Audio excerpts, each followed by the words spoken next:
Welcome to Kay's Tiny House Adventures, where I share updates about the building of my tiny house with my dog Taco. Oh,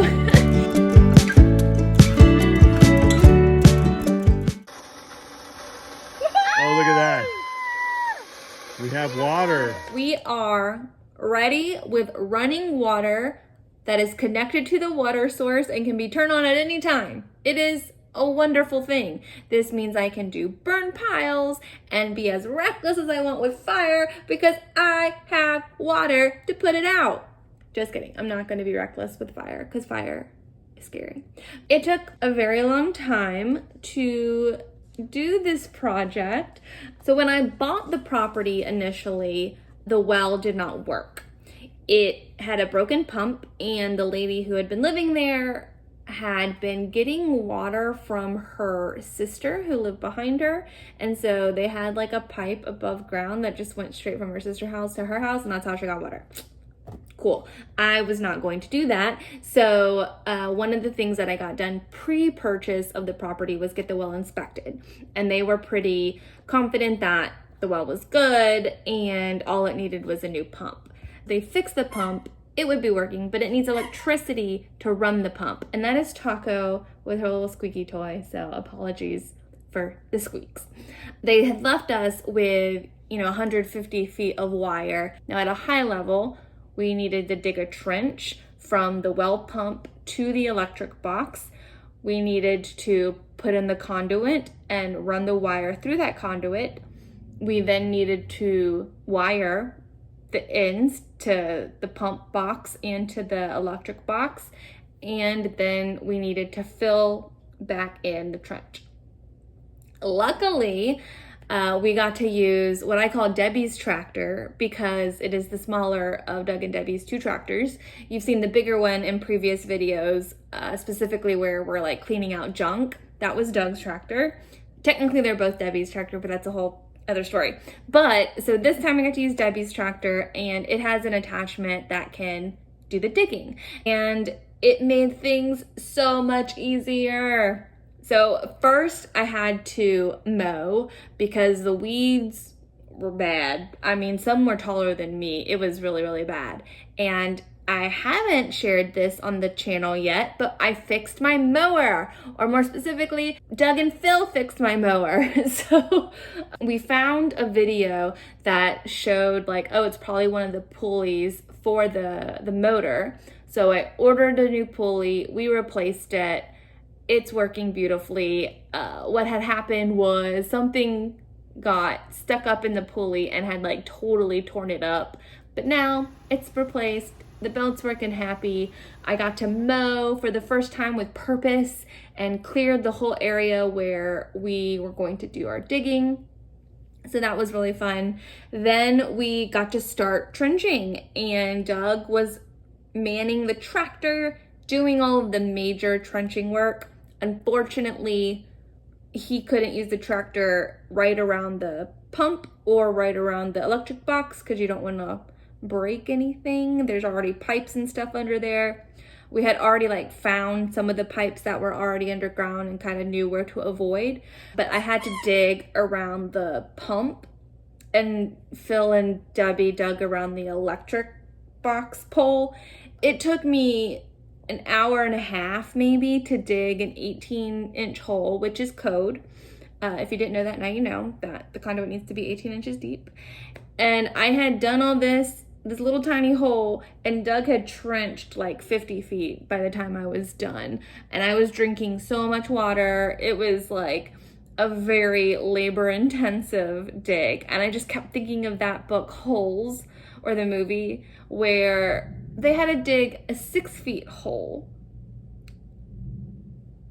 I don't know. But I did get that song from the movie stuck in my head. So, you're welcome. While we were digging, we also found onions. So I already knew I had onions on my property because when I first brought the mower, you could smell the onions. Like, you would start tearing up even. It was just crazy how that was a thing. Once we started digging, we started seeing the little bulbs, and they were like these little pearl onions, like the ones you see in martinis. And so that was really fun. And Debbie pulled a bunch of them, and she was gonna take them home and pickle them. So that was really cool to see that. Hey, I'm harvesting off of my own land.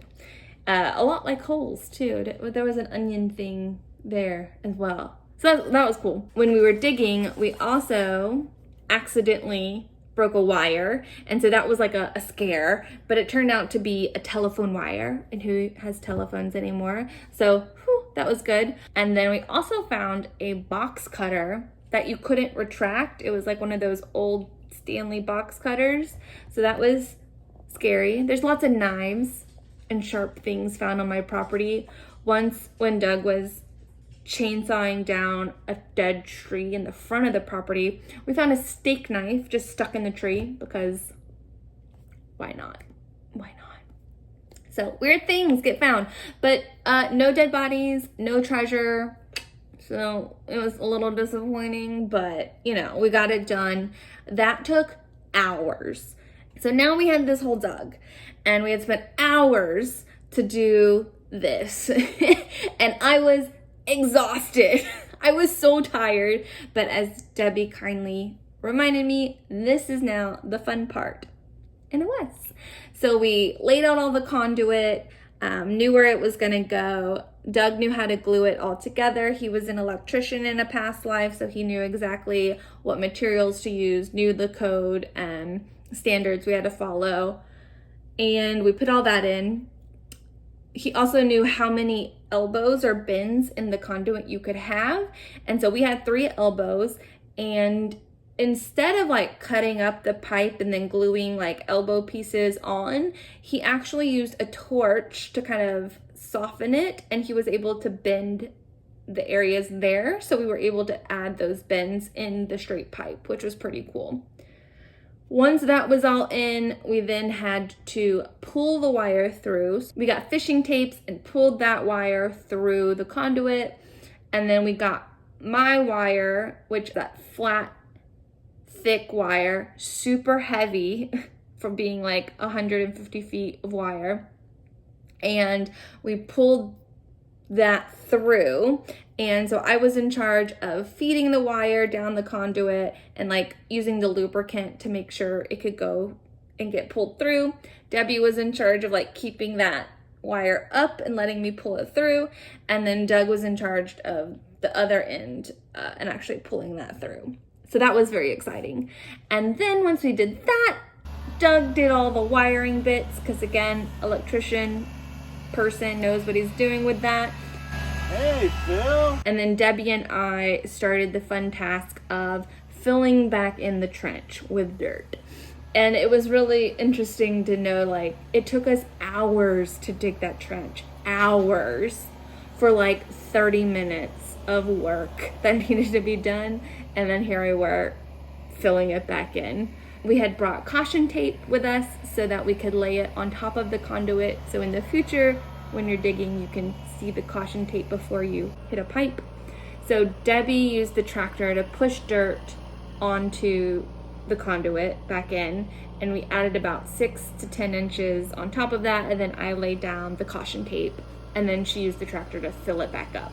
So luckily we could use the tractor for the majority of that aspect as well. Thank God.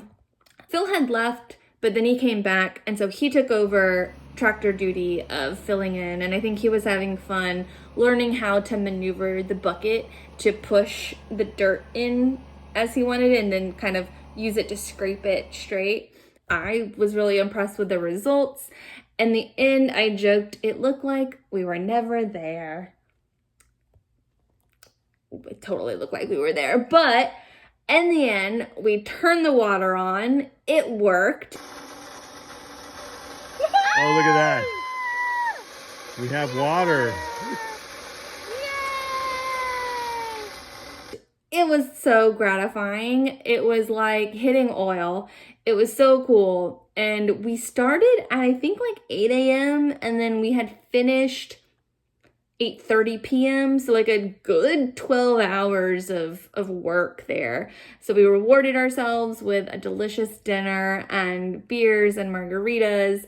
I am so grateful for my friends. They are the kindest human beings to, one, do this at all, two, be more than up for it and helping me and seeing it as fun. And I think there is an aspect too, because this is how I feel when I'm helping them with their projects. It's way more fun to help other people do their stuff than to do your own stuff. So I think they see it kind of in that perspective too. It's just been really fun. Again, learning so much. Next steps are buying the initial materials for the tiny house. The goal is to buy everything we need for framing and then knock all of that out really quickly. So the next time you see me will likely be we are starting on framing the tiny house, which is honestly the most exciting thing in the world. So very, very excited for all of that. Thank you for tuning in, and I'll talk to you later. Thanks again. Bye.